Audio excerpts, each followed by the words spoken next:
and welcome to this month's edition of Hocus Focus. Thanks for joining us. I'm Sara Mondaini. And I'm Thomas Sheridan. And for this month, we're going to do 50-50 in audio format and half of it on camera. So you'll still get to see us throughout the show. And we've got a brand new segment as well, which is starting with this episode, but I don't want to spoil the surprise.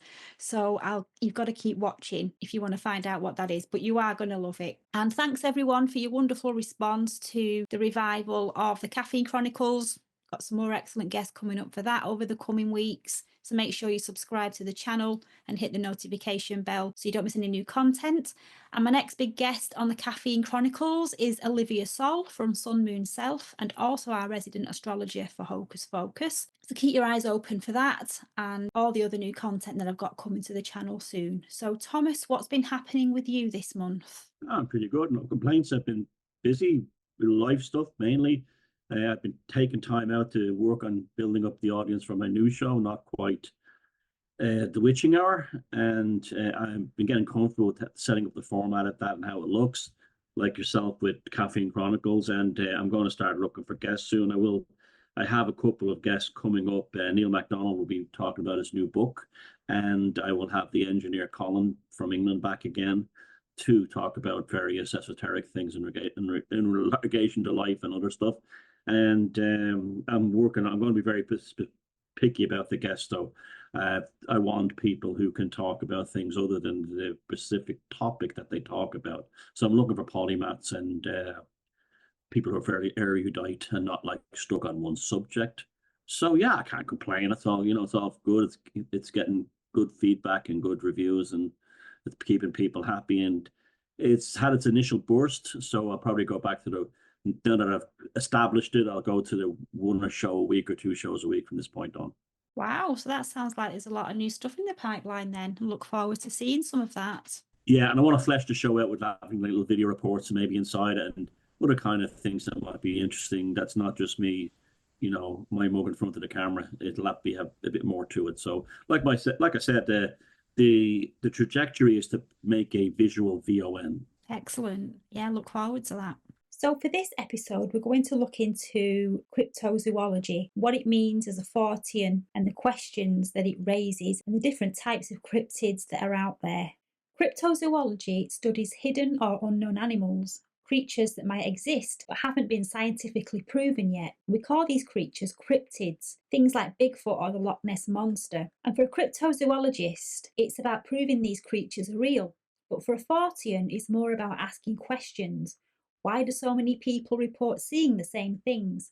Why do these stories persist over centuries? Now, cryptids are creatures that don't fit neatly into the known animal kingdom, and I think they can be one of three things. They can be flesh and blood animals that science hasn't identified yet, like a living dinosaur or a giant ape. They can be supernatural beings, which is known as zooform phenomena, which are entities which resemble animals but are paranormal or supernatural in nature. And they can be misidentification of other animals or even outright hoaxes. Even the hoaxes reveal something interesting about human belief and storytelling.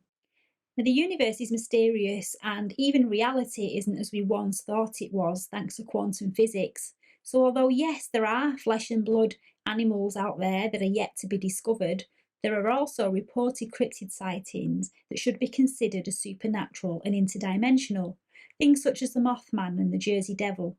Supernatural zooform phenomena are the cryptids that make no sense in terms of earthly biology, and they could also be called phantoms. But for me, as a Fortean thinker, phantoms and cryptids fall under the same umbrella, one being the earthly kind and the other from other realms. The different types of cryptids have different effects on the human psyche. So, for example, the chance of seeing Nessie would create excitement and wonder, but come face to face with the Mothman or a bar guest, and it would be a far cry from wonderment and excitement because fear and terror would take hold, which is a very different reaction from seeing a flesh and blood undiscovered mammal or bird. Now, I live in the Longondale Valley, and it's a place that has a lot of mill towns and villages on its periphery, some of which are notorious for infamous serial killers, And there's been quite a lot within a short period of time, which leads on to the deep town theory, which are towns that when you look below the surface, attract a certain type of person and supernatural occurrences which seem to wash down like a tide from the surrounding hinterlands and leave behind a psychic imprint that's like a Belisha beacon to all sorts of nefarious beings and people.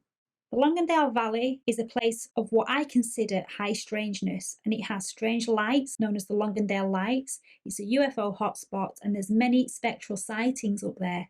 And I've even come across a dubious looking altar hidden within an old disused quarry up there, which was full of symbols and stone seats. Take a trip further into the valley towards the Snake Pass, and the surrounding moorland is barren with no lights except for the headlamps of cars on the Snake Pass Road. And I've been up there hiking, and the atmosphere and the light can change in a second. There's no mobile phone signal, there's no nothing. It's just you and the elements, and yes, even the elementals. The Longondale Valley also has its own cryptid known as the Boneless, and people have described it as a large, shapeless, slimy mass. It didn't walk or crawl, it sort of oozed along, a bit like a liquid plasma giant black slug. And the sighting took place in the 1950s when John Davis had finished his railway shift and went home through Longondale on his motorbike.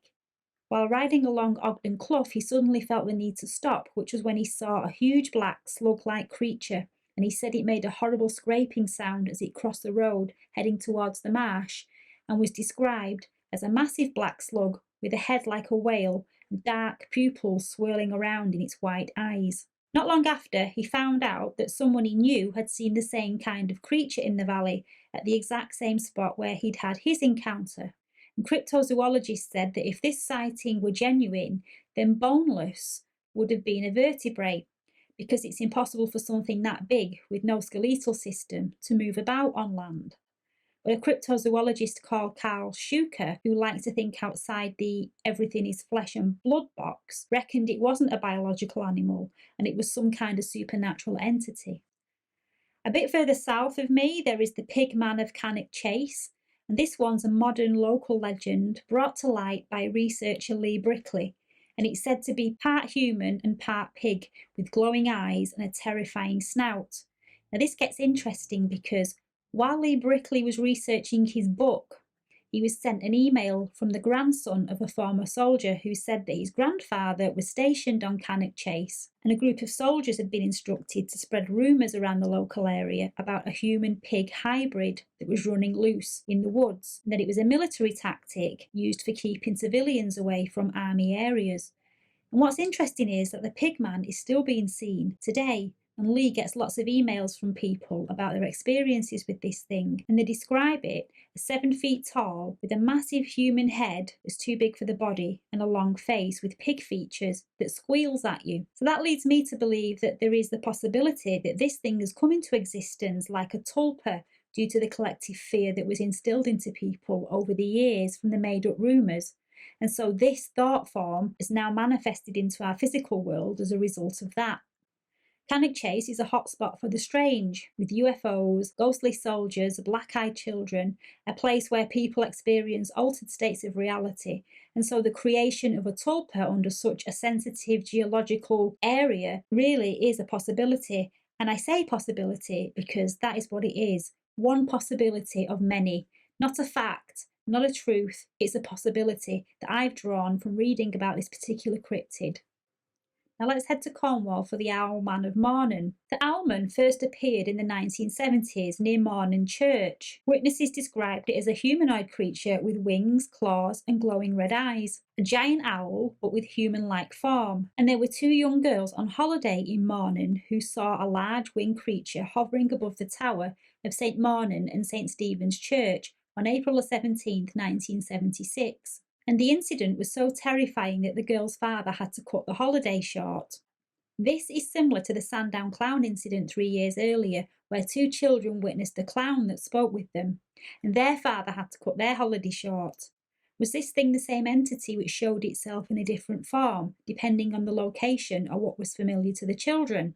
I don't know, but it is a very similar case in the same period of time. Other people say it could have been a mistaken identity of a barn owl, as the church is a common nesting place for barn owls, and there have been sightings of the Owlman since 1976 throughout the 80s and the 90s, So maybe, as I said earlier, this thing was the same entity as the Sandown clown, and it appeared as an owl because that was a familiar form to the surroundings down there in Cornwall.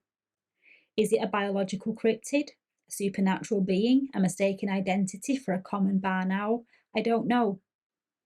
Now I want to talk about the Bar Guest, which is a spectral black dog of Northern English folklore, in particular in the northern counties such as Yorkshire and Lancashire, and it's described as a black, shaggy dog with large teeth and glowing eyes, and it's said to roam the countryside at night. And further south, towards the Midlands, it's known as a black shuck. Now, there are plenty of hinterlands and wild spaces for wild black dogs to live, but witnesses to some of them have said they saw it appear and disappear into thin air in front of their eyes. And according to legend, the Bar Guest is an omen of death, and they like to haunt the old lanes and crossroads and churchyards and ancient sites. Perhaps the black dog represents some form of energy or natural force shaped into its form by the human mind, another thought form. Are these black dogs flesh and blood, or a thought form created by the collective unconsciousness? If enough people believe in the Bar Guest, it could become a reality, and that could explain why sightings of it are common and widespread. Perhaps they are a guardian spirit of the land. It could be watching over ancient sites, ley lines, and other liminal places, keeping them safe from those who want to desecrate them. Or even a psychopomp, which is a spirit that guides souls to the afterlife. And that could also be why the Bar Guest is sometimes said to appear before a death. So again, the same questions. Are the black dogs of England folk spirits, phantoms, or cryptids? And to finish off, I believe something cryptid or phantom-like is stalking the underground tunnels and waterways of Manchester. Cities have their own liminal spaces, such as abandoned factories, underpasses, and subway tunnels, where the veils between worlds might be thinner, like the urban equivalent of liminal spaces in forests. So there are many places in the city, especially near water or closed-off tunnels, that give me the creeps. And when I worked in Manchester city centre, I'd often feel this creepy presence. And it wasn't the people I could see that made me uneasy, it was what I couldn't see. And on nights out, it felt even stronger. And when I hear about people wandering off and going missing only to turn up in the canals, my mind doesn't just jump to the Manchester pusher theory. I wonder if there's something else, something lurking in the shadows. Perhaps it's something like the Grindylow, a water-dwelling creature from Lancashire and Yorkshire folklore that's said to prey on the vulnerable. Could something similar be hiding in Manchester's waterways, luring people into the water after dark? I really do believe there is something lurking in certain parts of the city after dark, looking for vulnerable people. So there you go. I like this big umbrella topic of cryptids because in the Fortean mind, they are great reminders that the world, or indeed reality, isn't as straightforward as we like to think. Cryptids spill out into phantoms, tulpas, and other areas, and there's lots of nuances and grey areas, and everything fits into neat little boxes and can be explained, which I'm kind of glad about, because if everything could be explained, then I wouldn't be able to live my life as a Fortean, looking at these mysteries and wondering which are flesh and blood creatures and which are supernatural phantom-like creatures. So when we talk about cryptid sightings like the boneless, the black dogs of England, or the Mothman, we're not just talking about creatures, we're also looking into what we know about reality, which is where the real mystery lies. What do you think, Thomas? Yes, I'm down with all that. You know yourself that cryptozoology is not one of my favorite topics. It has become a more favorite topic for me in recent times because, as you just mentioned there, the cryptozoology field is very much involved in the flesh and blood creatures, either extinct animals that are still around, new species that have yet to be discovered, and so on, or just, humanoids that have not been fully recognized yet.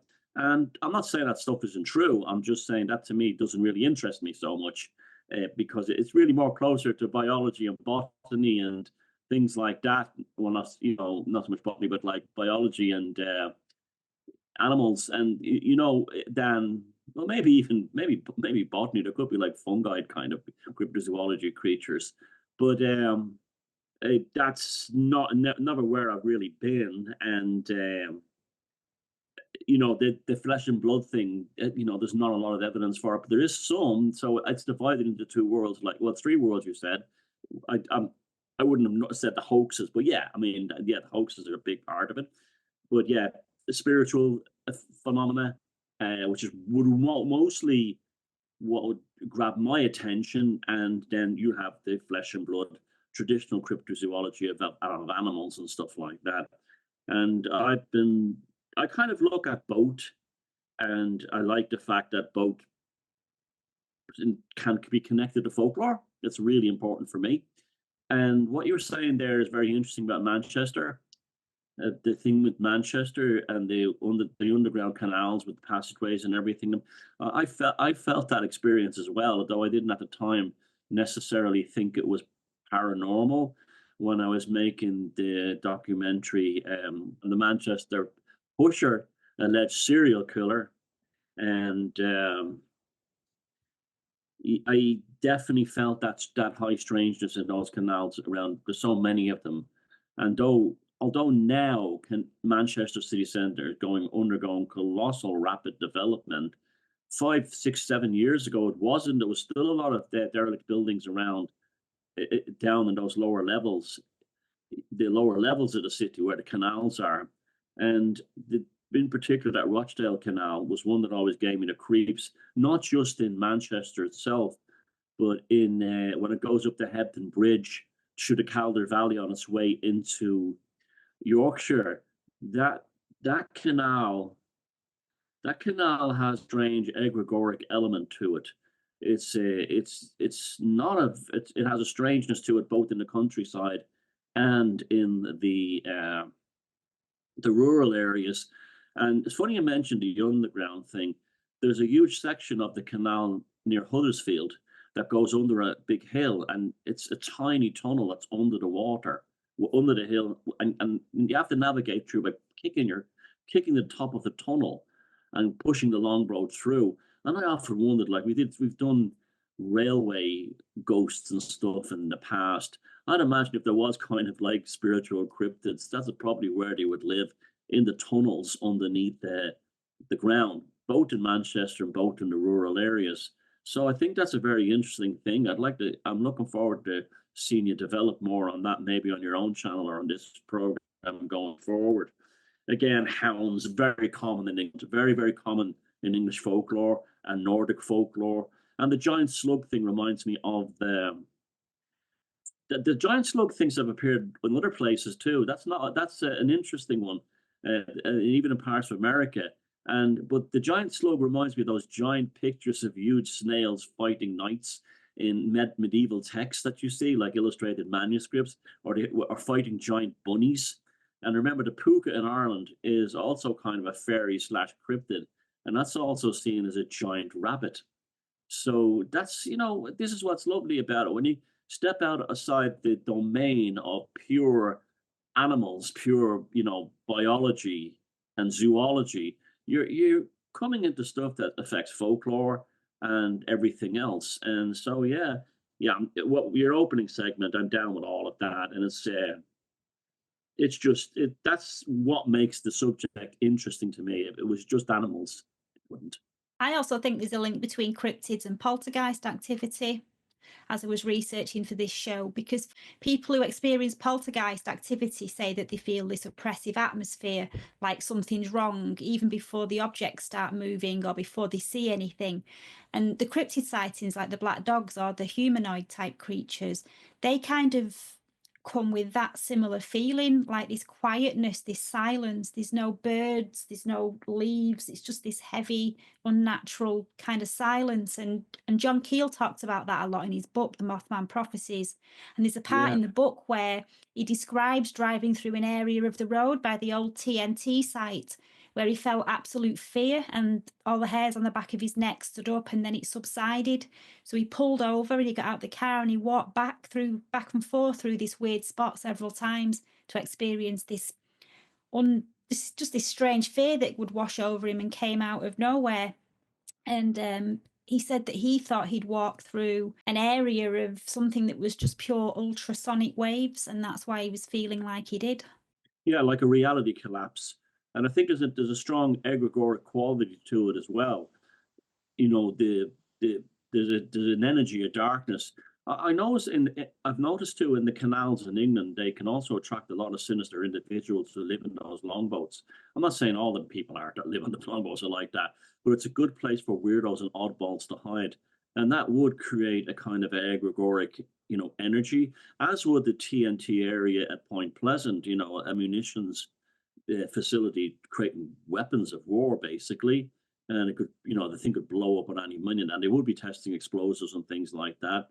And yeah, you read my mind exactly just before you mentioned John Keel and that sense of stillness, that sense of reality collapsing right before the manifestation of either, often a UFO, and also very much in things like the Fatima apparitions in Portugal, which you could even put that down to sort of cryptozoology, because the thing that appeared wasn't necessarily a human.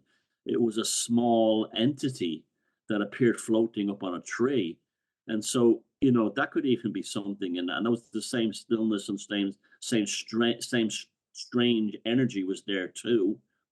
So, I mean, again, it's like, back to Rosemary Ellen Guiley, it could be all the same thing. And I think John Keel says it's all the same thing as well. So it's only cultural, personal, and environmental differences that actually distinguish between one phenomena and the next.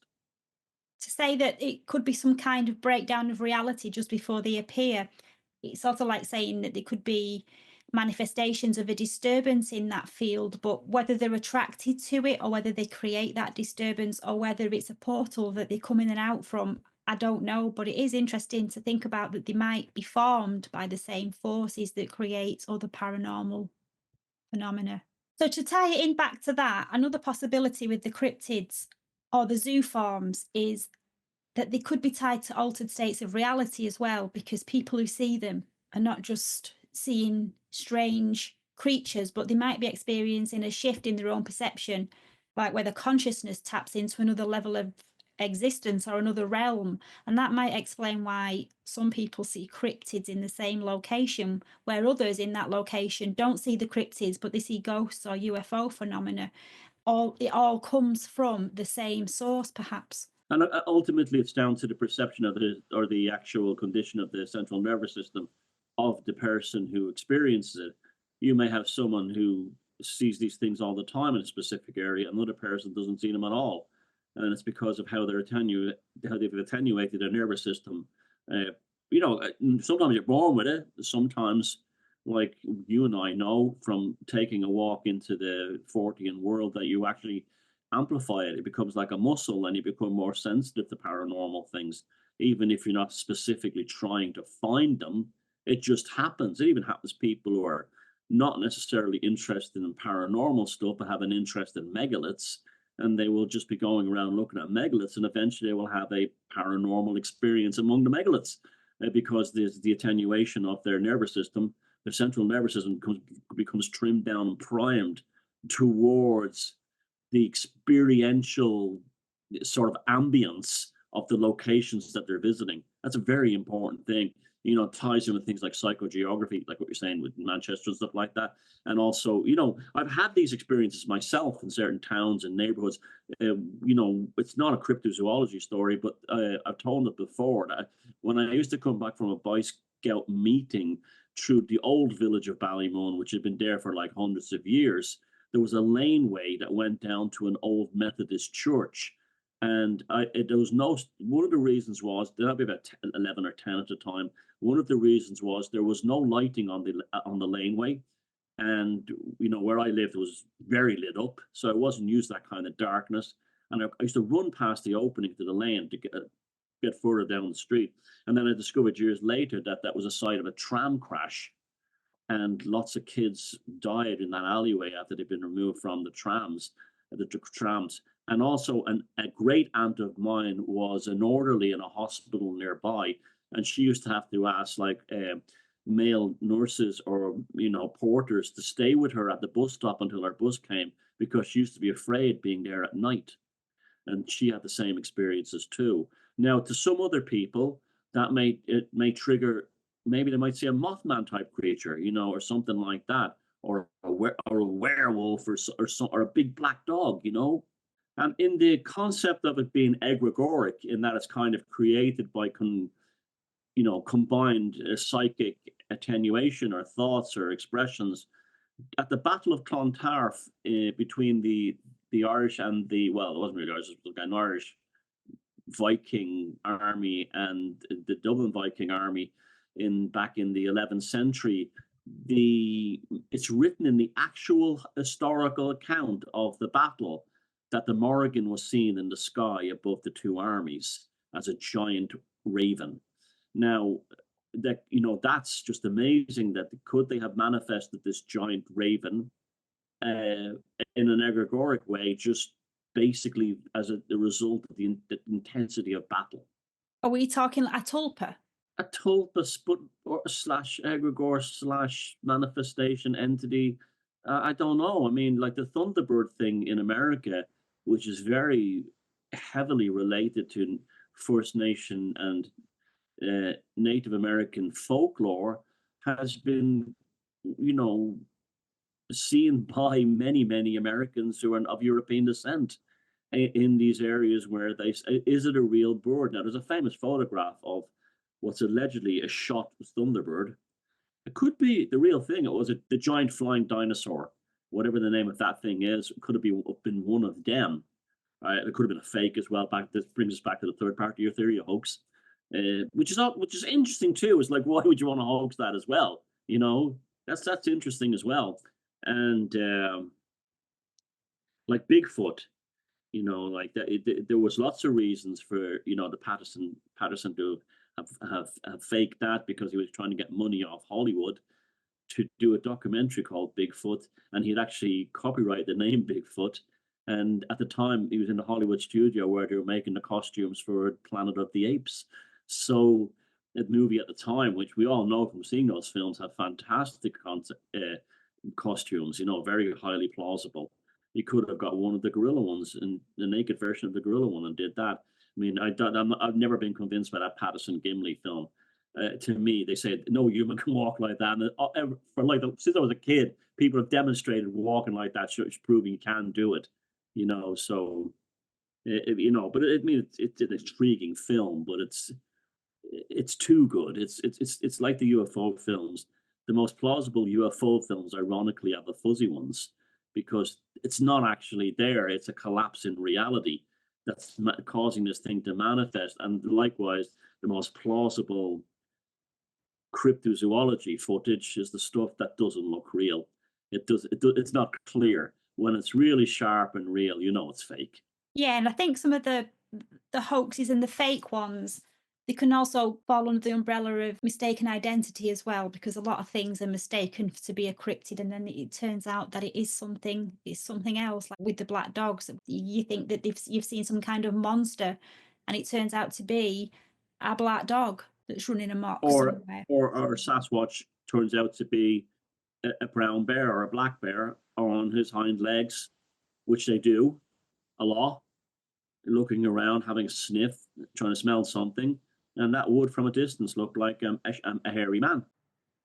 And also, when you talked just previously about people's whose nervous systems are attenuated to these situations, even if they're not particularly interested in the paranormal, but they're interested in kooky things. I think I've heard yourself say it as well, that if you take an interest in these kinds of things, not necessarily paranormal, but just kooky stuff, different stuff like the megaliths and things, then whatever entities are there, or fairies or whatever, they take an interest in you too, so they'd be more likely to show themselves to you as well. And added to that, they put on a performance for you, because we know that from ufology that this quote unquote aliens seem to put on a pageant, a little show, and that's known in fairy folklore as well, that they will give you what you're expecting. Hence why they appear differently at different parts of the world. Yeah, and behave differently. Like why, the Irish werewolf is a completely different creature altogether than the European werewolf, because it's a manifestation or an extension of the culture in Ireland, as opposed to the culture in, say, the Carpathian Mountains in Transylvania. Do you think there's a way to spot a difference of whether a cryptid is possibly a manifestation or a thought form from a collective fear, or whether it's an actual interdimensional being? Do they have different? I, I think it's a mixture of both, to be honest with you. I think it is, but you know, this telepathic, egregoric element of it is kind of fascinating as well. You know, the woods, when you're in the woods on your own, especially people in older times that didn't have flashlights or you know ways of communicating if something went wrong. I'm not surprised that they were full of phantoms and things like that. You know, mentally ill people see things, and uh, I went through a weird period a few years ago where I watched videos of people dying, and they would just have cameras on them when they were dying in hospital and stuff. And every single last one of them looked around as if they were seeing something, and they were in a state of almost like amazement. And some of the videos said this woman saw she was in shock, but she wasn't really in shock. It was more like, what the hell is that? And this young lady before.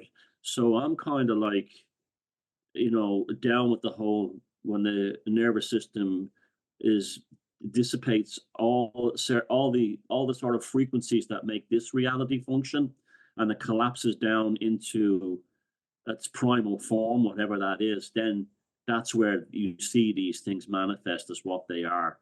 And I think when that accidentally encroaches upon our, you know, our five sense reality, we will create what you like you said, that telepathic kind of resolvement of what we kind of expect, but it still doesn't explain it completely. You know, it's like the zoo, crypto zoo, the zoo part, the animal part. Yeah, sure, but it still doesn't. You know, like Nessie. Like let's say that was a dinosaur type creature. Now we know Loch Ness is absolutely colossal. It literally goes the length of Scotland widthwise, and it's got more fresh water in it than all of England and Wales put together. It's incredibly deep and it's black. So you'd say it's an ideal environment for one of the for this say a family or a bunch of it, but it would have been captured by now. Our bones would have been found, you know, by this stage. There's been a lot of sonar done on that, and there are some interesting photographs of what looks like a flipper and stuff that was taken in the 70s, but it's the only thing.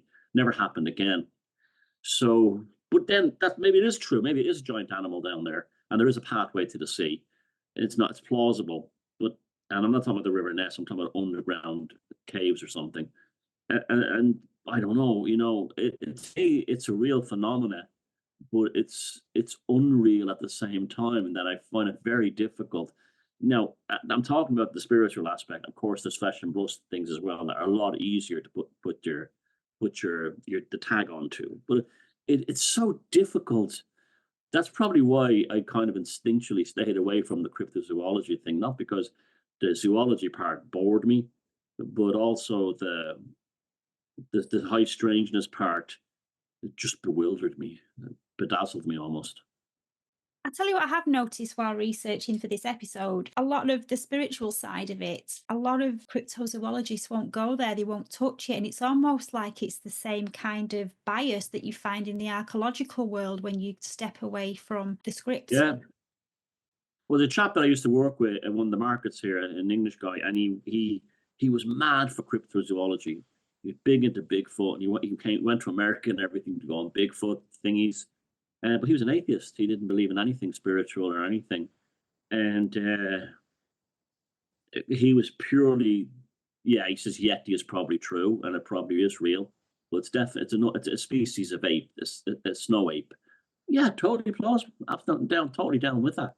There's, you know, people think that the world has been all discovered, but even like a country like the United States, I can tell you for a fact that even in a state like New York, I have been in parts of the Adirondacks that very few people have been. Now, what about that's the East Coast, New York State. What must it, and even in Maine as well, what must it be like in, say, parts of Appalachia or the vast forests of Canada or the Pacific Northwest of the US?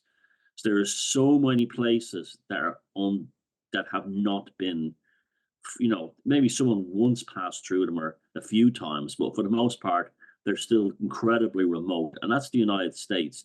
What must Siberia be like, you know? And the mountains in Scotland as well. You've got the big grey man in Scotland, which kind of falls under a phantom umbrella, but I think also falls under the umbrella of being a cryptid.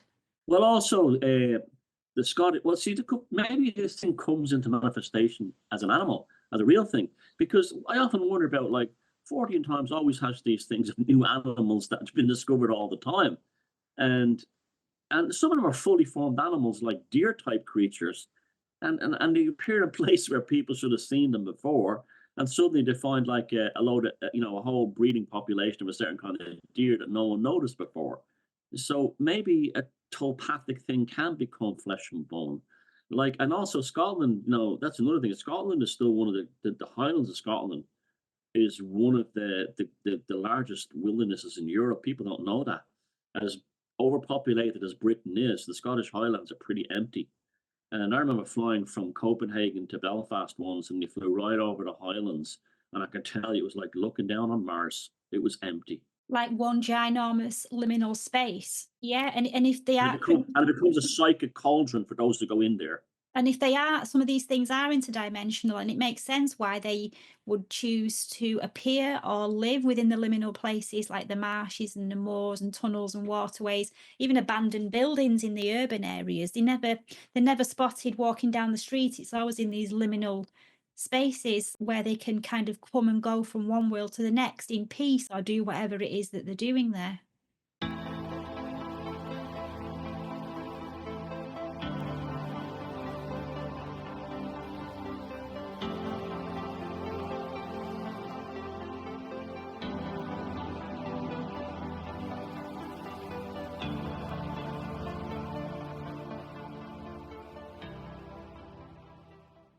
On December 1st, we have a new moon in Sagittarius, which will get a separate post. On December 6th, Mars goes retrograde. The planet of war has been in the pre-retrograde shadow zone since early October, will station direct again on February 23rd, and will leave the post-retrograde shadow zone on May 2nd, 2025. This period might not be the best if you're looking for validation or immediate success. It is rather a time for developing strategies and, most importantly, working on your self-development and empowerment. We will profit the most from this retrograde if we become aware of which battles are actually worth fighting and when strategic retreat might be better. An example would be that somebody has wronged you, and what do? You plot revenge while keeping yourself in the victim state that desperately needs swift retaliation?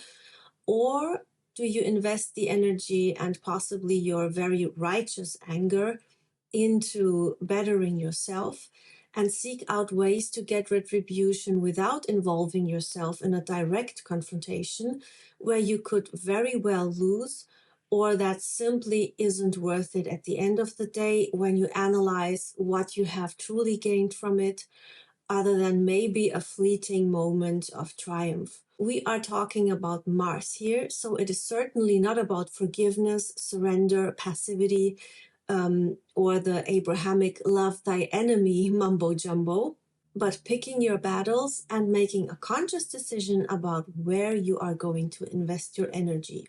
Mars is your drive towards self-expression and self-preservation. In retrograde, you will most likely not succeed with direct attacks and quick solutions, so invest your efforts wisely.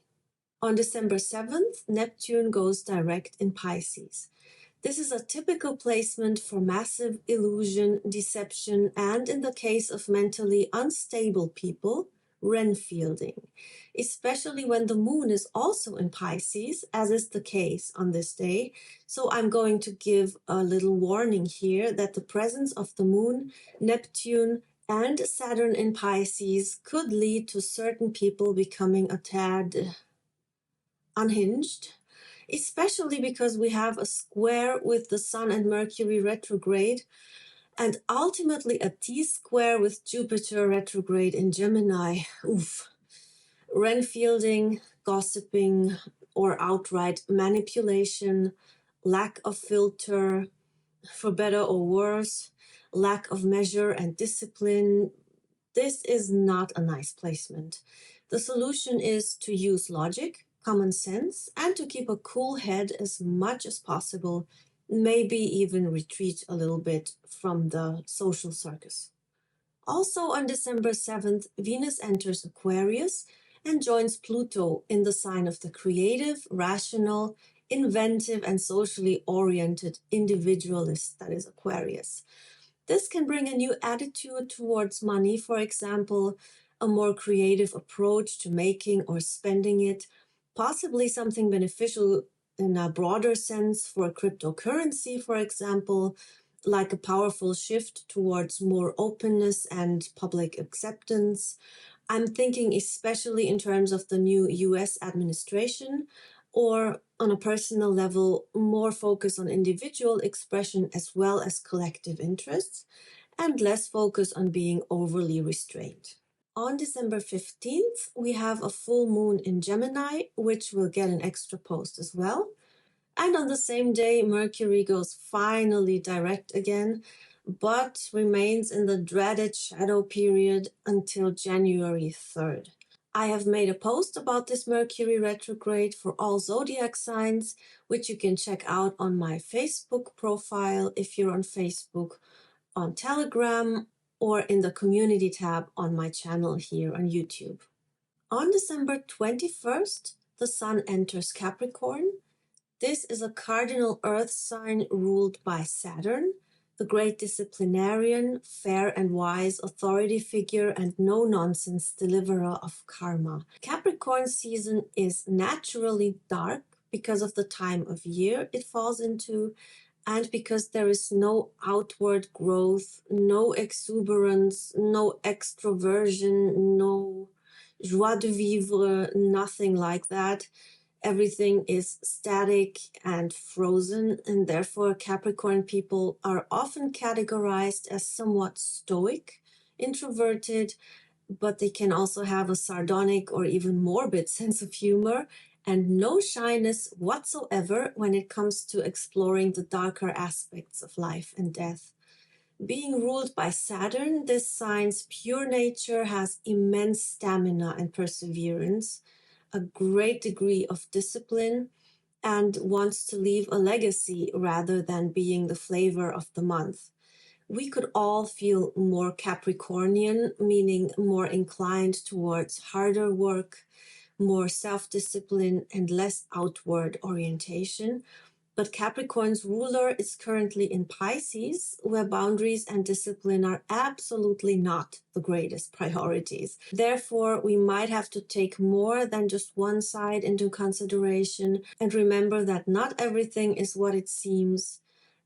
We should also remember, though, that it's not good to be too hard on yourself.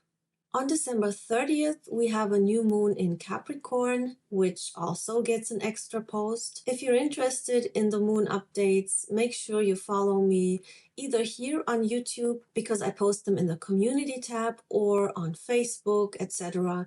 All my social media channels are on my website. So with that, I wish you a nice as possible December. I hope the Ren fields are far away from you and you have a beautiful holiday time, whether you celebrate Christmas or Yule or whatever it is that you celebrate or not. Have a beautiful time, and I'll see you in 2025.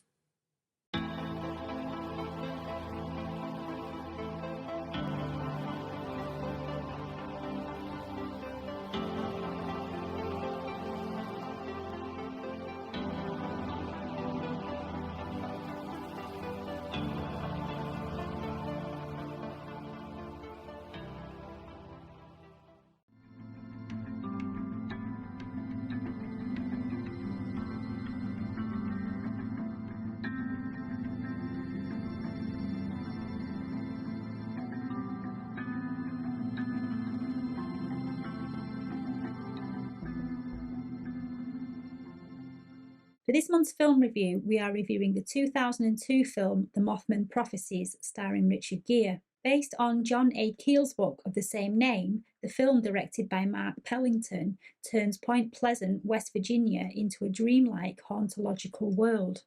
And for those unfamiliar of the legend of the Mothman, it began in the 1960s when residents of Point Pleasant reported sightings of UFOs and men in black type encounters with odd-looking people who didn't quite fit in, turning up at people's doors to use their phone or to threaten people not to talk about what they've seen.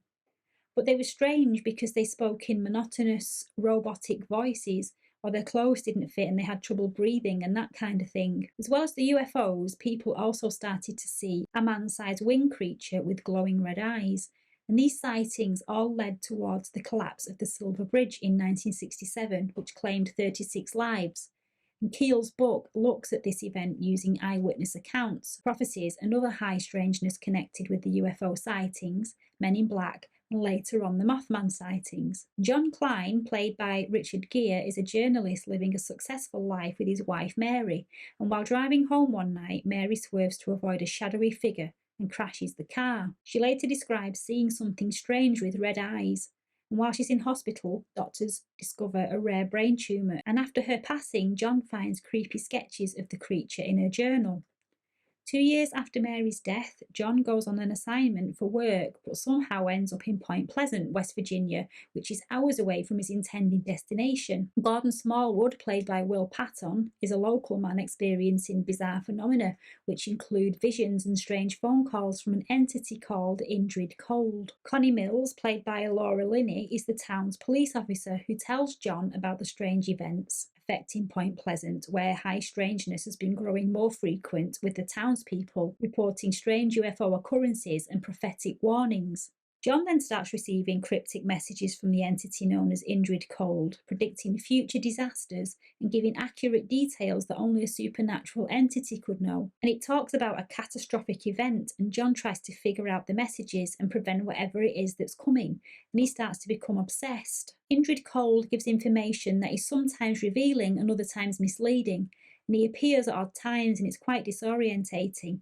And that's quite similar to other Fortean entities like fairies, poltergeists, or even the Men in Black, where they impart knowledge or warnings, but in ways that confuse people more than clarifying things. John goes to see Alexander Leake, who was an investigator on the Mothman phenomenon, and Leake warns him to leave well alone and stay away from Point Pleasant, as he believes that whatever brought him there by chance did it to lure him to his death, and how the Mothman has been sighted globally over the years just before major disasters occurred.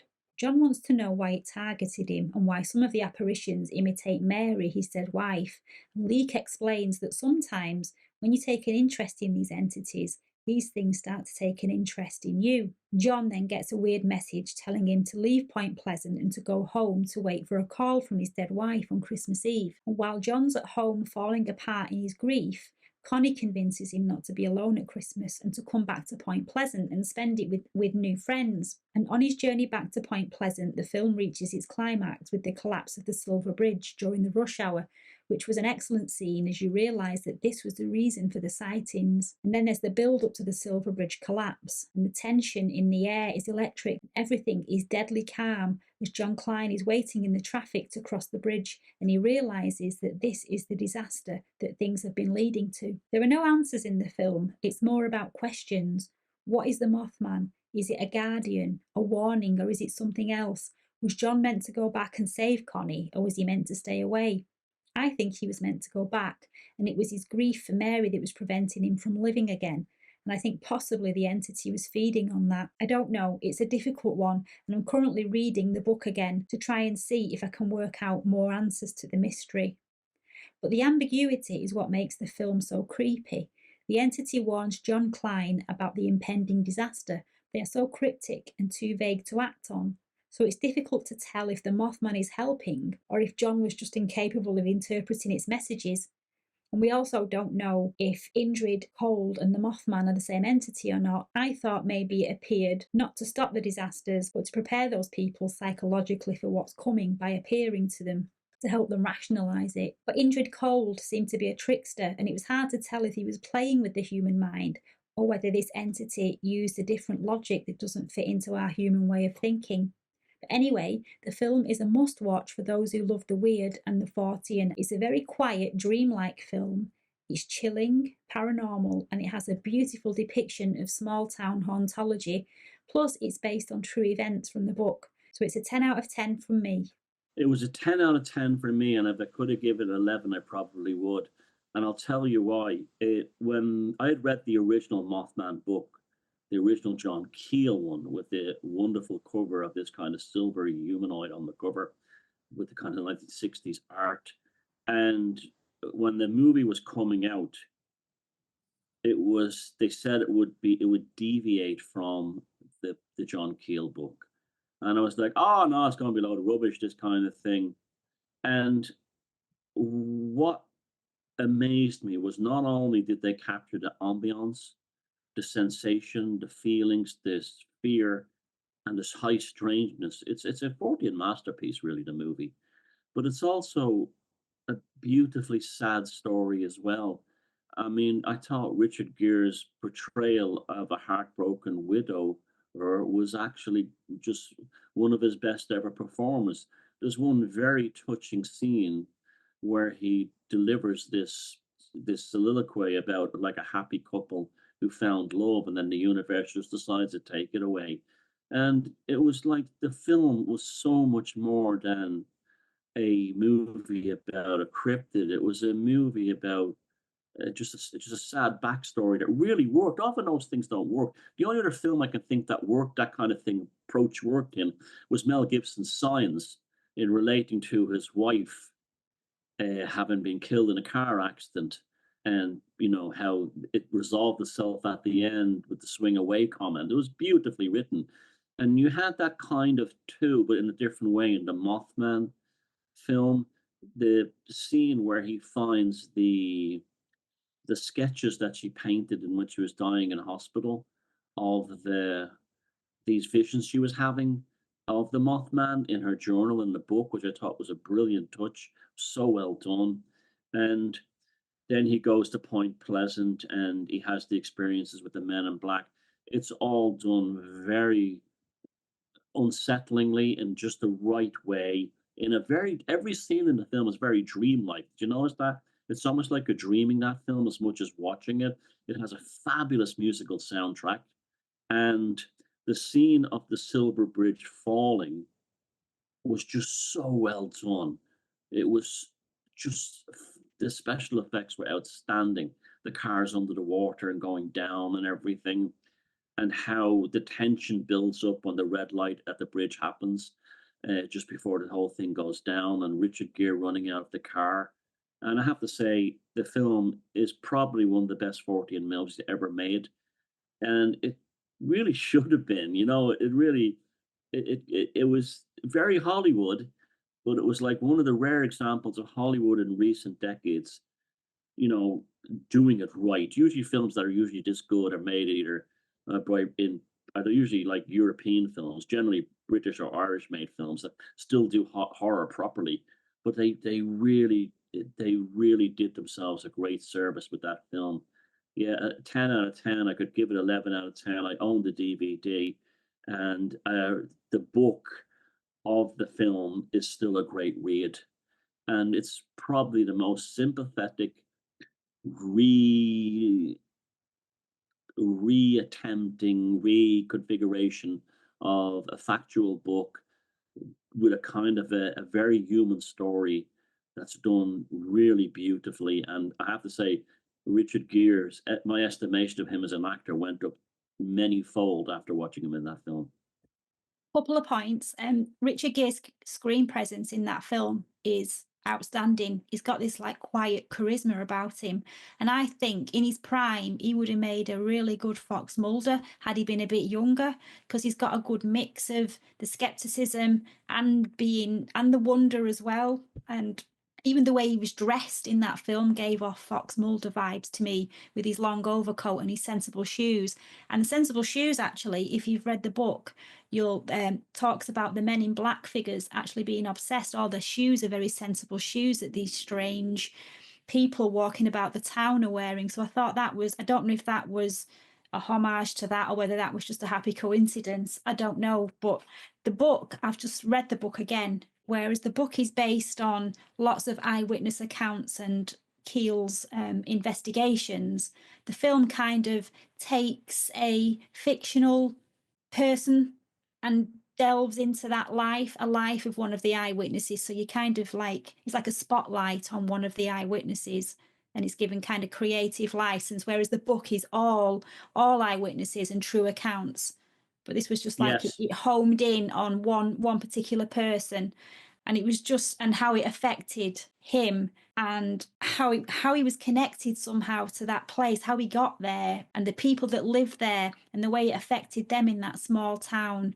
Some of the experiences for some of them were just fleeting experiences, but then the psychological effects of that lasted a lifetime for them, really changed the view of reality.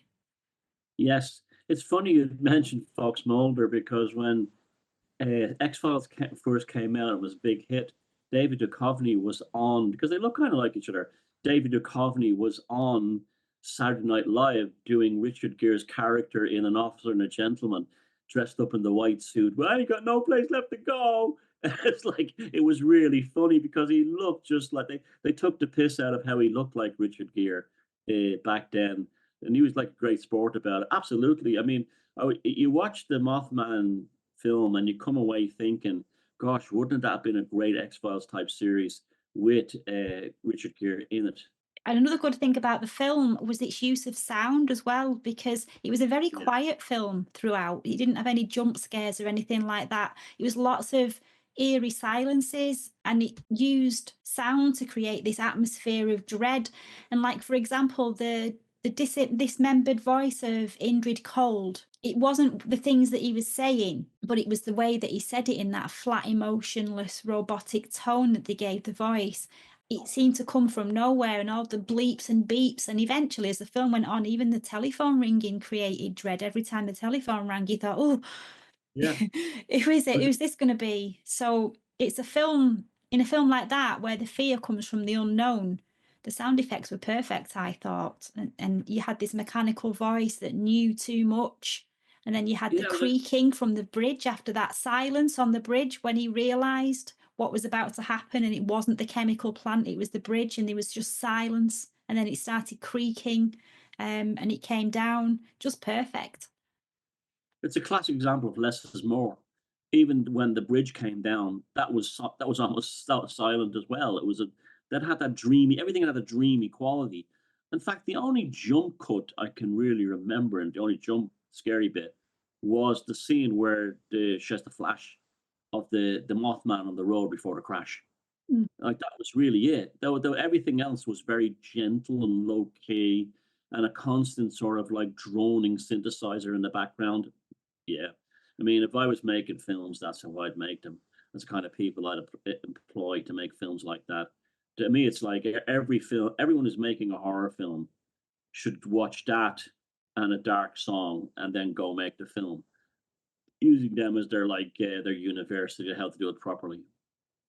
I like the way, again, he captured the small town mentality of everyday people as well, because the character Gordon Smallwood, he was a decent bloke. He was a working class bloke, and he gradually starts to fall apart as the weirdness kind of draws him in. And in the book, nobody actually seemed to fall apart. There were a few unexplained deaths in the book after the warnings from the strange people who turned up at the house to leave things alone. But in the film, this guy actually falls apart from the paranoia and the pressure that it put him under. And he just wanted to live his life, I think. But once the strange phone calls and the visions started, his reality changed. And I think lots of people would start to crack under those circumstances. And it happens, I think it happens to many people who are faced with high strangeness, who've never thought about high strangeness before. And they crack under the psychological strain and the ridicule, because they're not primed to deal with the after effects of 14 events, which I think is like where people like us in the tribe kind of have an advantage over the normies, really. Yeah, another side to that is my friend Susan Shepherd. She's dead now. She was involved in the Mothman Festival in Point Pleasant, and she lived in Parkersburg, West Virginia. It's not far from there. She was a local Fortean folklorist, etc. She used to send me fanzines and stuff and memorabilia from the Mothman Festival. And but her theory was that that part of Appalachia, these people are nearly all descendants of Scots Irish, so they're already attuned to this world of fairies and stuff like that. And she very much was a believer in that. In fact, she's in a few documentary films we made before she died, talking about that.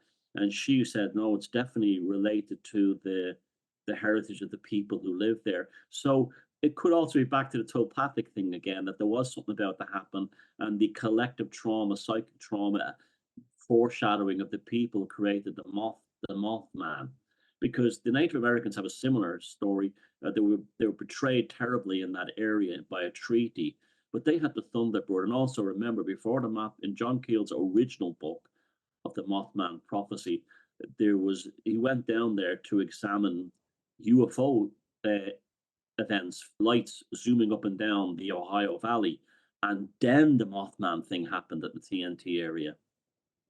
So it was like he was almost like brought in, almost like David Soul was brought in within Salem's Lot to be ready to become the chronicler of what was about to happen. And it was in the book, it was actually very interesting how the men in black, I'll call them the men in black, but these strange oriental looking people that were walking around that didn't really fit in. They didn't look human, but they appeared human. Yeah. They knew about John Keel before he'd even arrived, and they were knocking on doors saying, do you know John Keel? I'm a friend of his. They were trying to find him. Interesting thing is that John, in one of his later books, I can't remember which one it was, he talks about that they showed people who'd seen the Men in Black, anthropological books of people's faces from all over the world. And in most cases, people pointed to pictures of the Sami, the Laplanders, as what the Men in Black looked like, which I found that very interesting when you bring in the whole thing of Hyperborea and, the entrance into the inner earth that's supposed to be up that way, and also the high strangeness of the Sami people themselves. So with what the Mothman was or is, I have no idea. I don't know if its presence was malevolent or benevolent or what. I don't know if it's some kind of a guardian or if it's just attracted to areas where there's going to be disaster.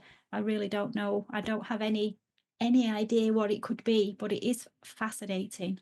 And I'll tell you something else, even if you don't believe in the paranormal, even if you hate cryptozoology, even if you think it's all nonsense, you will love that movie just as a movie. So that was our review of the 2002 film, The Mothman Prophecies, which for me personally is one of the most fascinating real life Fortean events that I've ever come across. And I love John Keel's work and his way of thinking as well. So let us know in the comments what you think. Have you seen the film? Have you read the book? Maybe you've had, or you know someone who's had a Mothman encounter. Let us know in the comments what your thoughts are on all aspects of the Mothman and keep the conversation going.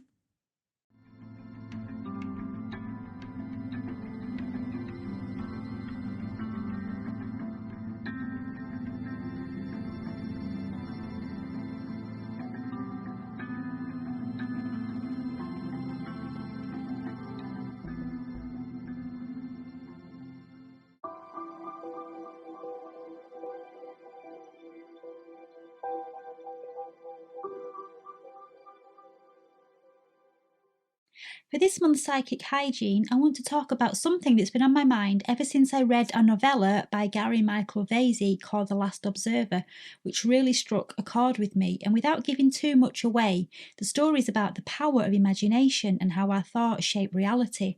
And it resonated so deeply that it's inspired this month's segment. So I want to talk about the power of the imagination and how it's essential in creating the reality that you want. Now, before you roll your eyes and think, is this just some positive thinking fluff? Let me tell you, it goes much deeper than that. And I'm going to touch on quantum physics, occult magic, and how these concepts actually connect to your everyday life. So let's start with imagination. It's more than just daydreaming or coming up with ideas for a story. Your imagination is the tool that powers the reality you live in. Everything you see around you starts in someone's mind first. A a house, a phone, even your favourite book. Without imagination, those things wouldn't exist. And imagination isn't just about creating physical things, it's also about creating your entire experience of reality. And this is where quantum physics comes in, because it tells us that reality isn't as solid as it appears, and it's more like a field of probabilities, and things only become real when they're observed.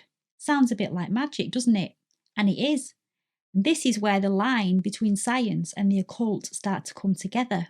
In magic, particularly in the occult sense, your focus, your intention, and yes, your imagination are the tools that you use to influence reality. And when you focus on a specific outcome and pour your energy into it, you actively shape the quantum field around you.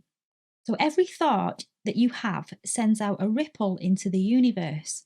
And the clearer and more focused that thought is, the stronger the ripple becomes. And now put that with emotion in action, and you've got a spell in the making.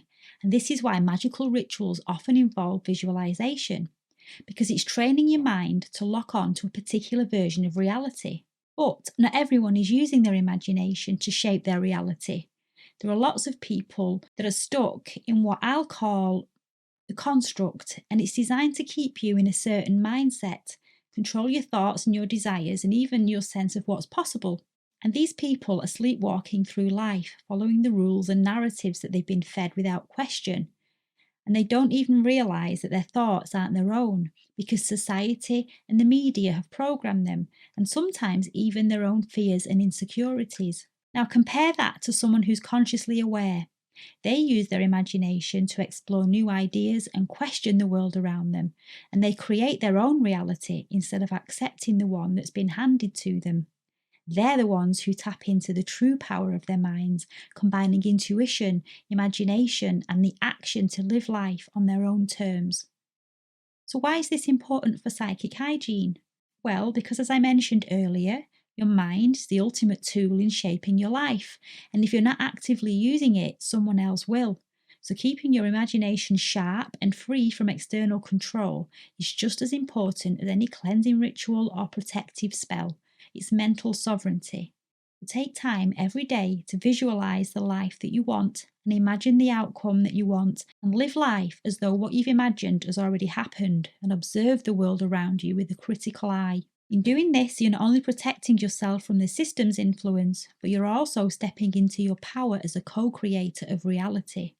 That's the true magic, and it's something we all have access to if we choose to use it, and it all starts with your imagination. So use your imagination, daydream, read books, visualize mental pictures, and travel to places in your mind, and keep your imagination in tip-top working order. And that is my psychic hygiene suggestion for this month.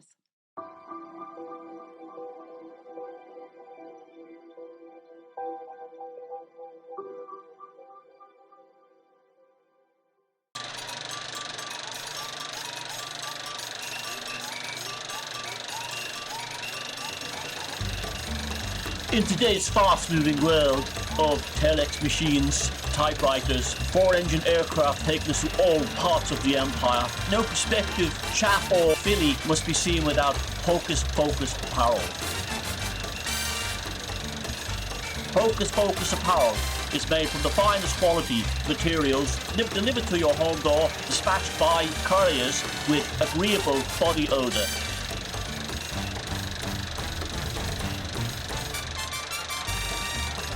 You office managers, pull one of those fillies in the typing department. You, single women, stop being left on the shelf. There are no wallflowers in Hocus Pocus apparel. Hocus Pocus apparel, just around the corner from this cinema.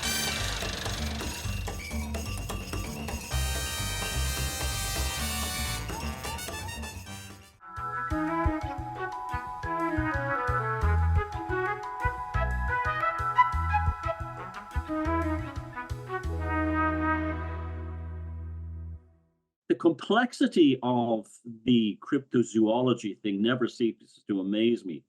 And there is urban ones, just not to the same degree as there is rural or mountainous or forested ones. There was a little book I came across back in the 60s, and I still have it, published by the Mercia Press, and it was called Ghost Stories and Legends of Dublin, The Haunted City, something like that. This company used to specialize in folklore books and mythology books. And it covered a story of an entity called the Dutchler, which was a classic cryptozoology type creature. It was a human pig hybrid that was like, it was like a gigantic pig, but it seemed to run like a man, and it confronted people in alleyways and attacked them. And this was about the late 1700s to the early Victorian era. But the legend of this thing running around the streets at night persisted in children's folklore until the 1960s.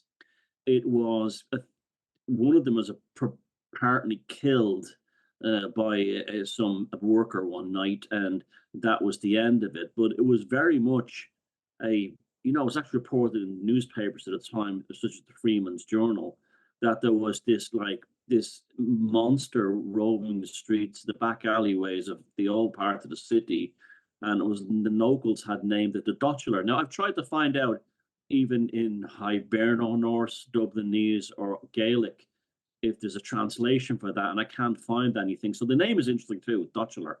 So that was that's, and there's loads like that. I bet if you went to most old cities in the world, you would find something like that. That is actually a good one, because I mentioned in my opening part about Cannock Chase, the pigman of Cannock Chase. Now, that was said to have been a story that was made up by the military to keep people away from the military base there. And then it possibly took on a life of its own as a thought form, and then became physical. And that's still running about the chase now. So that could be the same thing with the pig face in Dublin. It could have been a working class folkloric tale or legend that was told to children to stop them from wandering the streets at night, to put the fear of God up them and keep them close to home. And it's taken on, with other children talking about it at school and getting afraid of it and things, it's taken on a life of its own and become its own thought form, its own tulpa, and that's what people were actually seeing. And also, pigs are extremely dangerous animals. People don't understand this. And say about like 250 years ago, when pigs would have been living in the city, that's how meat was procured. They would have animals, sheep, pigs, goats in the city itself, in all the old cities. And if a pig would escape and there was a drunk or a homeless person lying in an alleyway, there's stories of people waking up and the pig having eaten their legs off and stuff like that. So pigs are dangerous animals. So it could have also been a manifestation of falling asleep in the streets, or having been basically poor and homeless and being eaten by a pig that had escaped from a victualler's or an abattoir. Well, look at the character Bricktop, I think it is, in one of the Guy Ritchie films. He fed his people, his enemies, to the pigs, and he said that pigs could eat through a human body in half an hour. They just gnaw through the bone. Oh yeah, they're man eaters. People don't understand that. Pigs are man eaters. Yeah. So I want to talk about two stories that sort of encapsulate this idea of something being an actual animal and the other one being a fairy, or an entity or a spiritual folkloric creature, more so than an actual zoological thing within this cryptozoology worldview. And there is the Garuk and the sea serpent. Now, the Garuk is literally translates from Irish as the hairy thing or the hairy person, and it is ostensibly the Irish version of Sasquatch. Now, interesting, it appears in the most wild parts of the country and seems to be being seen more in recent years than it was in the past.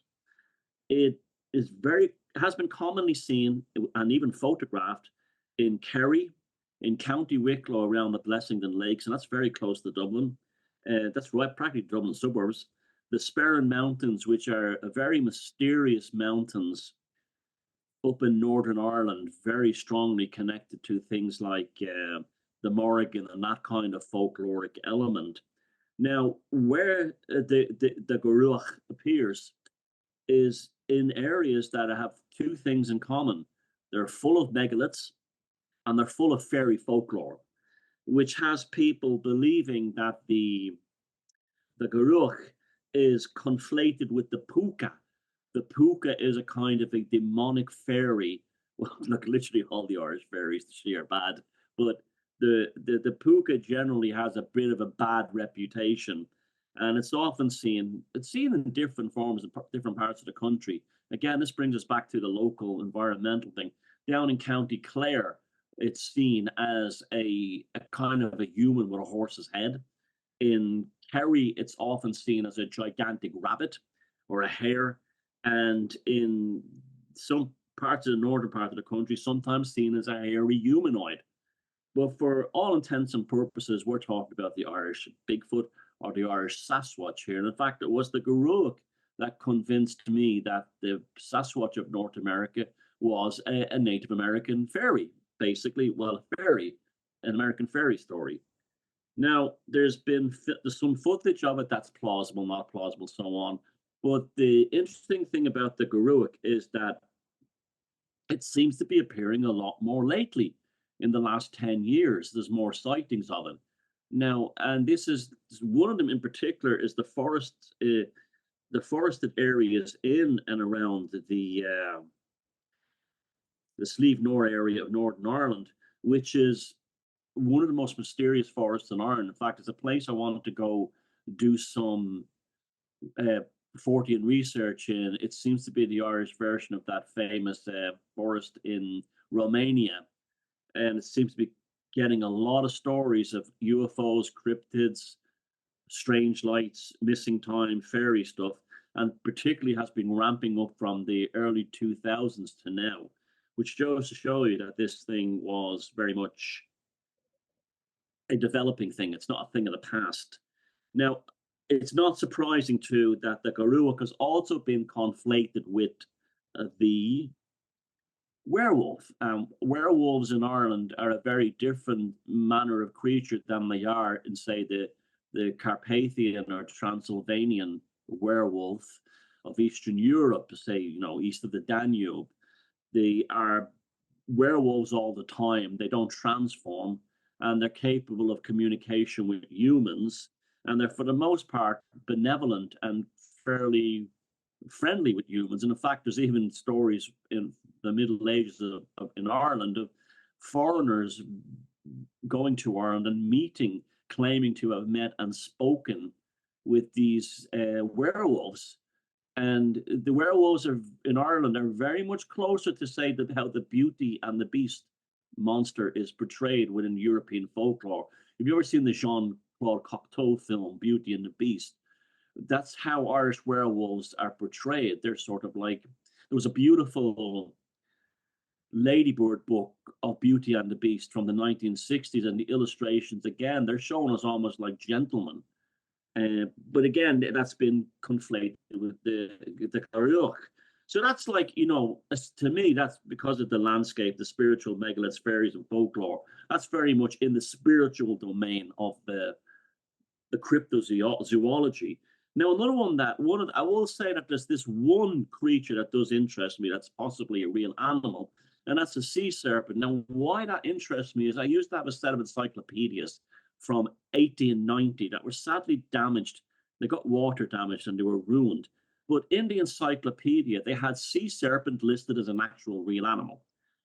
They said that a sea serpent was real, it existed, and it's not been successfully caught yet.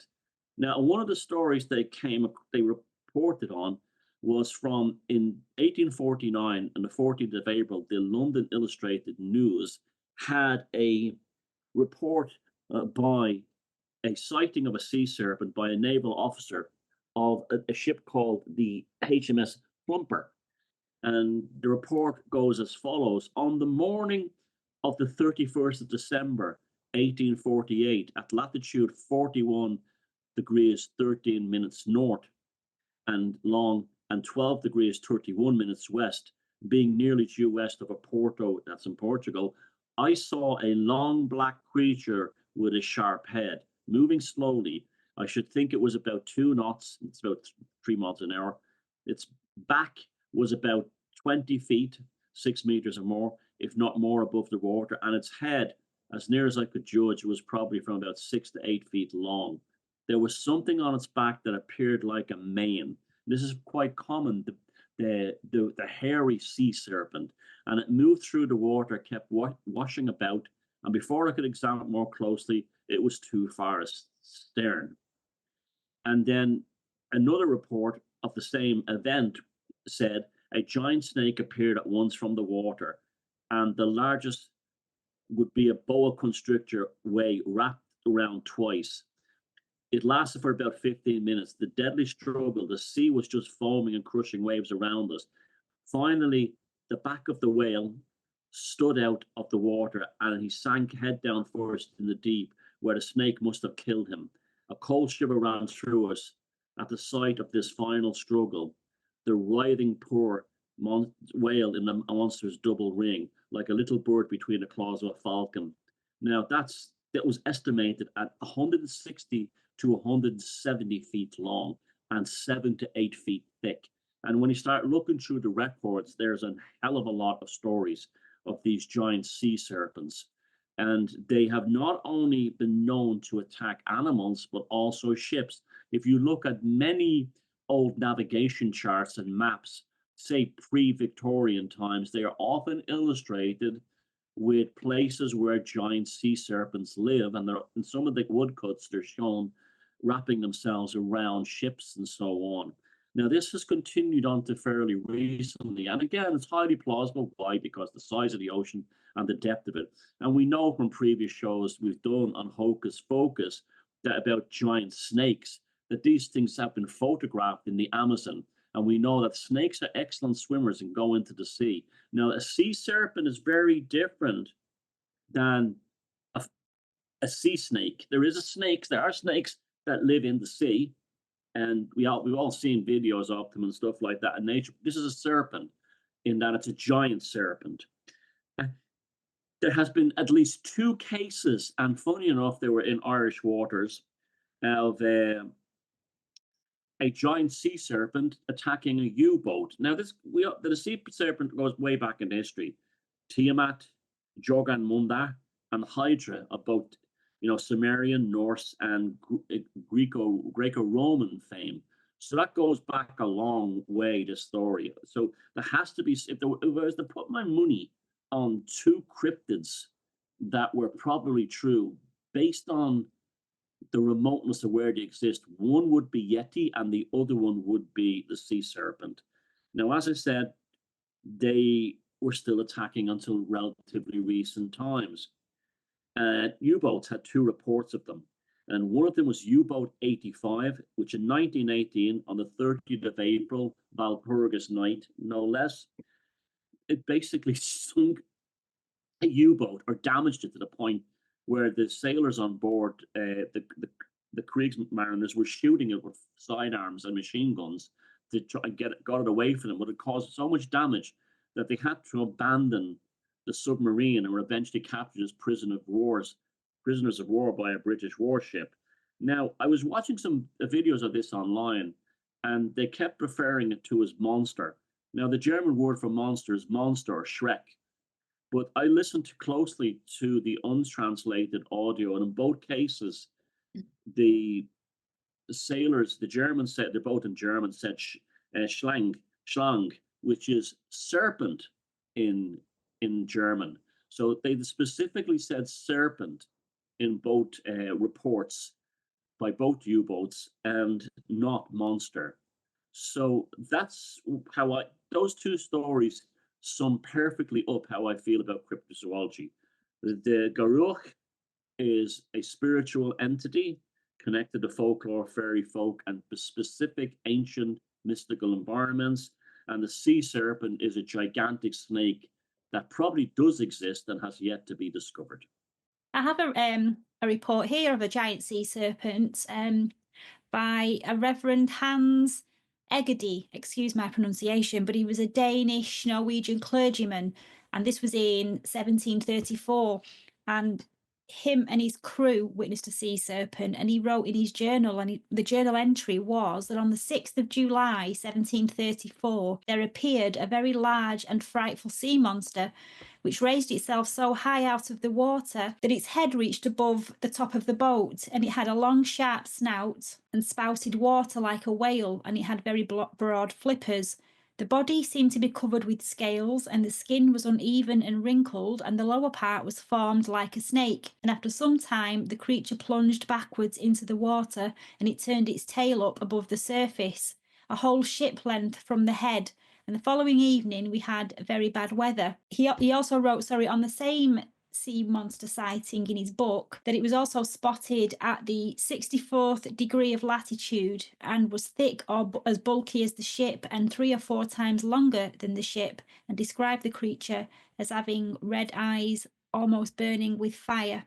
Some people have said that could have been an oarfish, which is one of the world's longest and boniest fishes, and it grows over 30 feet, and that's got silver skin and red dorsal fins and big giant vacant eyes, but it is known as one of the gentlest creatures in the seas, which doesn't tie in with some of the attacks that have taken place. And oarfish are not normally seen near the surface. They are very deep. When people have oarfish, they've either caught them in nets with deep sea trawling, or they have found them washed up on the shore. Yeah, they look like a big silver blade. They don't really look like a serpent. Now, the sea serpent thing, it's so common, the stories, that it even ties into the Nessie story, because St. Columba or St. Columkill, depending on where you come from, he was said to, it's often cited. Now, we did this Nessie, and we've said, well, it's basically no stories of Nessie before Crowley was in Boleskine House. There was not one story. And people will say, but St. Columba exorcised Nessie. No, he didn't. If you look at the legend, he exorcised a giant sea serpent at the mouth of the River Ness on the North Sea, not in Loch Ness, but on the mouth of the River Ness. So, that ties in with the Nessie thing too, but it's not proof that Nessie was around before Crowley did the Abamelin the Mage ritual. Yes, we did talk about that in the previous episode, talking about the fact that could have been the magical ritual that he actually abandoned when he went off to Paris. Yes, and it's covered very nicely in our book. Yes, it is. So people want to read more about that there. So I hope you all got plenty of fodder for contemplation and research from this discussion between Sarah and I on cryptozoology. As you can see, it's a far more complicated subject than looking for extinct or yet to be found animals. And this is what makes the Fortean exploration so bloody interesting, is because it takes you down all kinds of alleyways and roads and new roads of exploration, and sometimes cul-de-sacs, and that's good too. And it expands the paranormal and the mysterious into places that are far greater than the sum of its contents. And so I hope you enjoyed that. If you have any personal stories to add or know things that we haven't mentioned, light up the comment section below.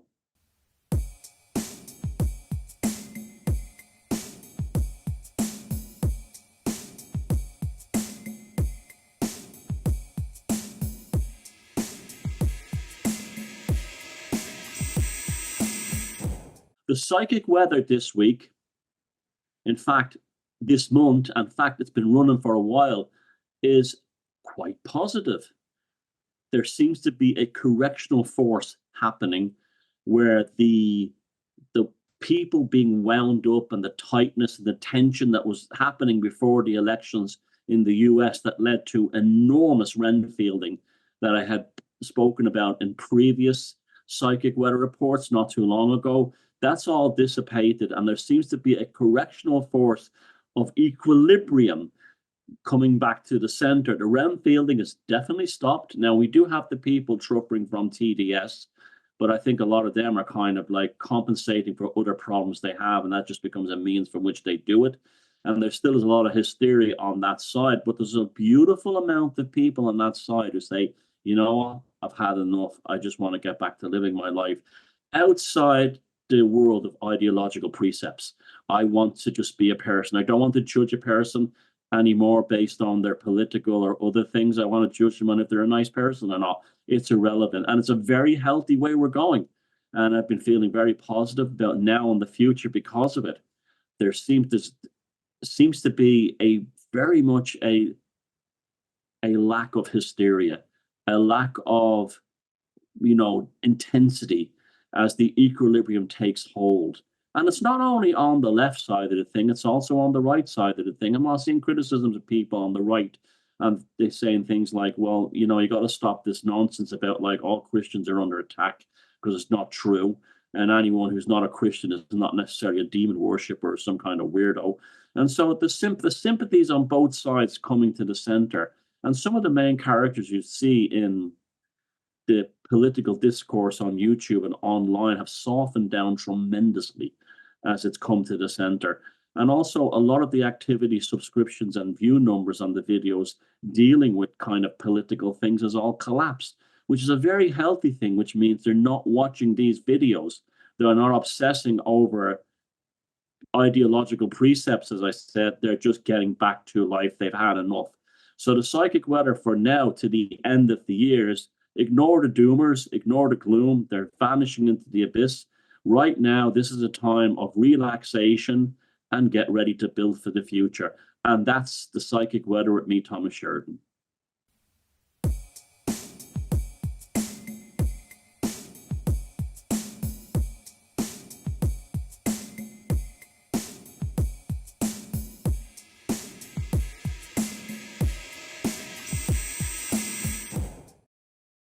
My book review this month is Cryptozoology, A to Z, the Encyclopedia, by Lauren Coleman and Jerome Clark. Now, if you're new to cryptozoology and want a good introduction, this book is a brilliant starting point. It's an encyclopedia that contains the nuts and bolts of cryptid sightings from around the globe, and it does what it says on the tin.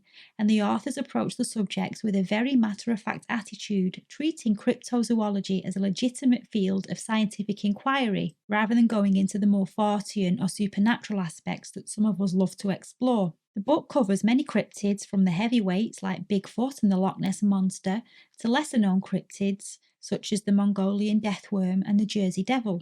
The entry on the abominable snowman offers a short summary, including the famous 1951 Eric Shipton photographs of those strange footprints in the Himalayan snow. And Nessie's entry also records the 1933 sighting by George Spicer, who described a long-necked beast crossing the road in front of his car, and that was the report that kicked off the modern Loch Ness Monster craze. Now, I like how well organised the book is. It's great for dipping in and out of, and each entry is very interesting and informative. If you want to know more about the Mokele Mbembe, which is an alleged living dinosaur in the Congo, there's a history of sightings, accounts from the local tribes and European explorers. It's the kind of book you can read cover to cover or keep on the shelf as a handy reference. But as much as I respect the scientific perspective, the book left me wanting more about the supernatural possibilities, but it sticks to the idea that cryptids are undiscovered animals or biological anomalies waiting to be catalogued.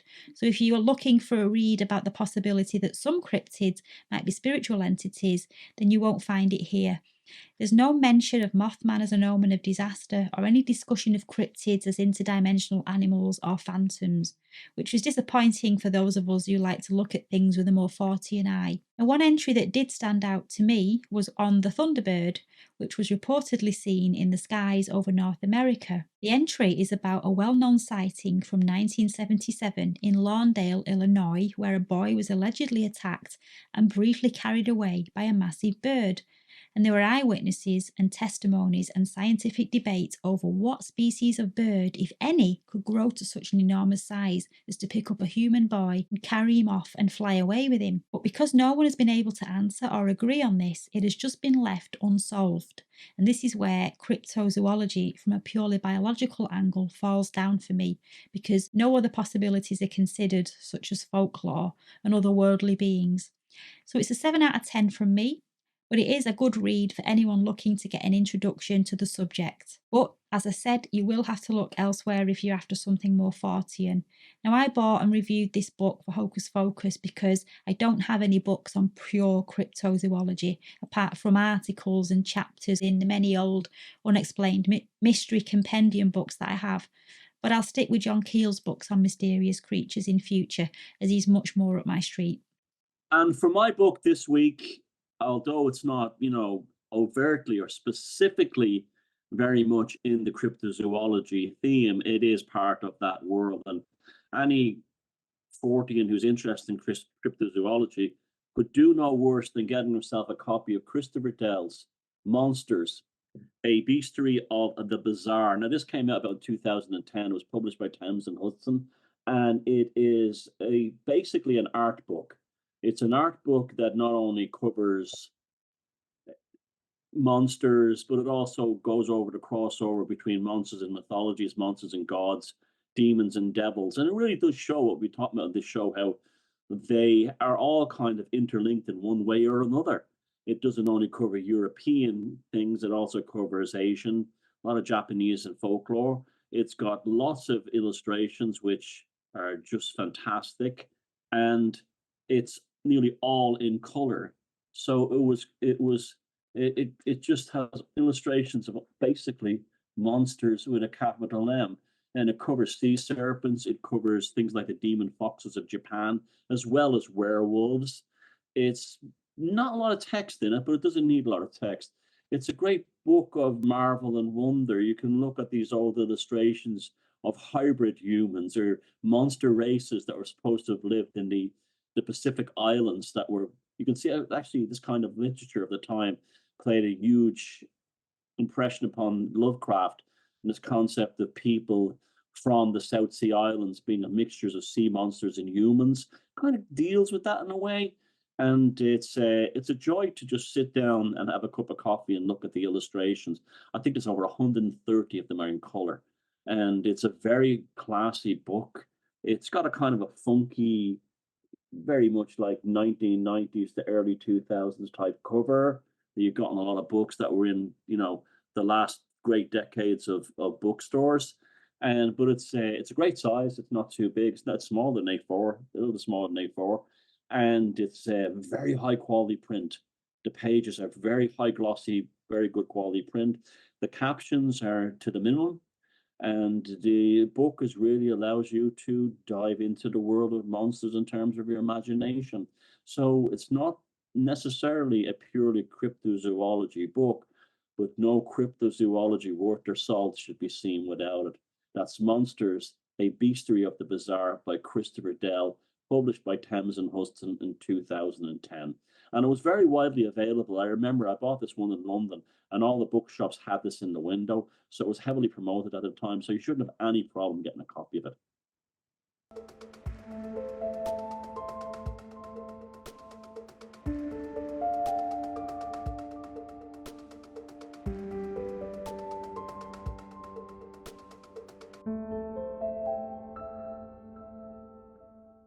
Welcome to your December 2024 Rune reading. And thank you, Sara and Thomas, for allowing me this opportunity. The rune that I pulled for the dominant energies of the month of December 2024 is the Gable rune. A rune that can almost never have a negative meaning because it cannot be inversed. And the rune itself is rather positive, but with conditions, with caveats. It's not really surprising to draw this rune during this month, as it is Yuletide. And it has a lot to do with the mutual exchanging of gifts. This is, of course, not just, although it can be, to do with physical and material gifts that we exchange with one another during Yuletide. But it has so much more to do with the mutual exchange of energies between people amongst each other and people and their respective gods. Something for something else. This is how we form strong bonds with one another, because sometimes the best gift we can give each other is our time and attention. Because time in our modern times is practically one of the most valuable commodities. In an ever faster flowing world, we're constantly barraged with external stimuli. Having someone's undivided attention is something that has become somewhat rare. So when we put our loving attention on our friends and our loved ones, we are honoring them. This is how we show people that we care about them. It is also true in a negative sense, that somebody that is very negatively focused on you also cares about you. Perhaps a bit too much and not in the way you would like, but they do. You is the time that we honor our ancestors, those close to us, and our gods. You have to imagine for a moment how it was like for people way back. The very harsh Norse and Germanic winters, when people were huddled around a campfire, well, not a campfire, a fire under a roof. It was vital for those people to not have any deep seething negative feelings towards each other, because there was no other place to go. Go outside, subject yourself to the elements, it's a death sentence. Be excluded from that shelter and that fireplace, it's a death sentence. Guaranteed death sentence. Something for something else is also one of the universal laws of magic. You cannot expect great things for very little. So this rune, it's one of creation and sacrifice. It's both. One cannot always be the giver and one cannot always be the taker. That is the hallmark of an unhealthy relationship. So it becomes a matter of introspection. Who are we in the relationships that we uphold with other people? And we must be honest with ourselves about that. Self-deception is something that inhibits personal growth. And if you do that long enough, we will silence that connection to the divine and our ancestors, that little voice in the back of your mind. And for some people, it's not even a voice, it's more like a feeling, a knowing. That is our connection to the divine. If we silence that voice long enough, we will effectively sever the connection entirely. And that is when we will lose favor with the gods. That is the point that the Hamingya, the spirit that functions as a bridge between you and the divine, becomes nearly irreparably damaged. Your Hamingya can leave you if that becomes the case for you. So be thankful for that little voice, that little spark within you, that feeling. It comes from the gods. It is a gift to you from the gods. So it is important that we honor that we don't try to silence it. Because it's very important for our well-being. Our well-being as humans, soulful humans. Once we lose it, it is almost impossible to get it back. It's very important that we keep it well alive and that we honor it. Be grateful for it. Because I'm sure many of you will know that all the times that you ignored it, it didn't quite turn out in your best interest anyway. And that was the preview of the reading for the month of December. And I wish you a very happy Yule.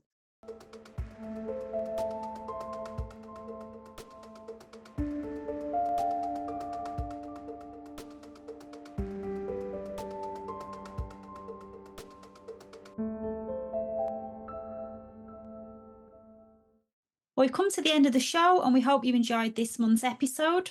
If you did, please like and share the video and subscribe to the channel. It's only the click of a button to you, but it means the world to me and this channel. And we hope you have a happy Christmas, Saturnalia, Yule, however you might decide to celebrate it. We wish you all the best for the festive season and New Year. The next Hocus Focus will be broadcast on the first Sunday in January, which I think is the 5th. Anyway, in the meantime, keep your eyes peeled on the channel as I have some more interesting guests lined up for the Caffeine Chronicles. Yes, I've enjoyed my show tonight doing this on the cryptozoology. So it was like a nice little early Christmas present. I was kind of like not too keen about it, and I've ended up having a great time. So if I've enjoyed it, I'm sure many of you have enjoyed it as well. And I want to wish all of you a happy Saturnalia, Yule, and Sean the Nullig, if you're Irish, or not Irish even. And we'll see you on the other side of the year in January. And I think this is going to be a good contemplative, creative Yule period for all of us. And, Saturnalia is all about giving gifts to others, but don't forget to give the gift of to yourself as well. And that includes, looking after yourself, making sure that you're not stinking thinking, as they used to say in the old days. And you'll think of 2025. It does seem like these stories of the Yuga coming to an end next year is starting to play out on lots of levels, and it may very well be true.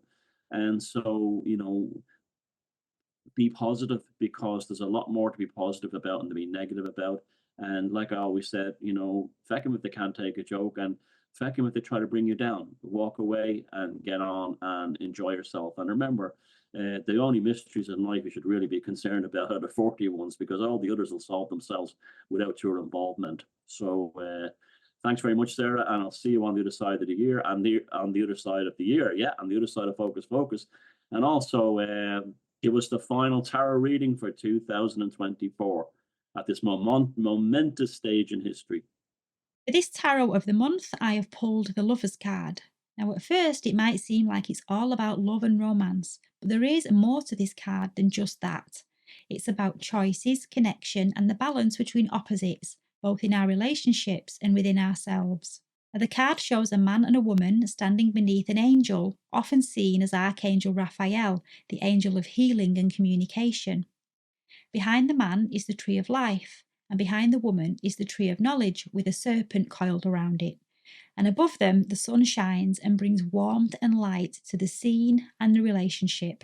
The card can represent love and relationships, yes, but the deeper meaning is about choices and coming together. The man and the woman are naked, showing vulnerability and honesty.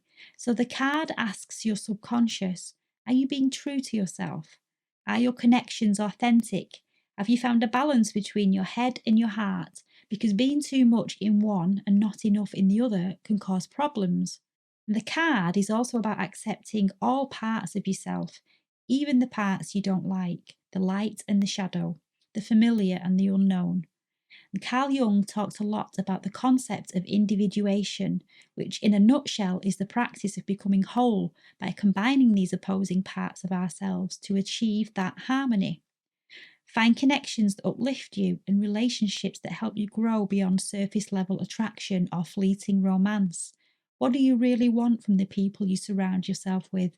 Superficial company or a connection with like-minded people who can lift and inspire you and make you feel good about life? In a reading, the Lovers can mean several things depending on the querent and the other cards in the spread. So my Tarot of the Month card on its own is very broad and more about the general energy that is around. It could point to a significant romantic relationship or a relationship of any sort that challenges you to grow and evolve. But it could also signify an important decision, usually a moral or an ethical one, not a casual, what should I have for dinner kind of choice. It's more along the lines of questions like, which path aligns with my true self? So for this month, as you go through your days, think about where you can bring more alignment into your life. Where are you being called to choose love? Not just in romantic senses, but in how you treat yourself and others. In times like now, when the world feels upside down and society expects us to accept the chaos, the Lover's card is a powerful card for sticking to our values and choosing the higher path, even when it's hard. Don't let fear, pressure, or shame sway your decisions. Instead, choose wisely and with love. And prioritise love for yourself above all else, and strive to become the best version of yourself by standing firm in your authenticity. Yeah, and the Lovers is about balance and equilibrium as well. It's a very Libra type card. Yeah, so I mean, that's even perfect for where we are right now. So yeah, it's great stuff. Good night, everybody. Good night.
the fairies.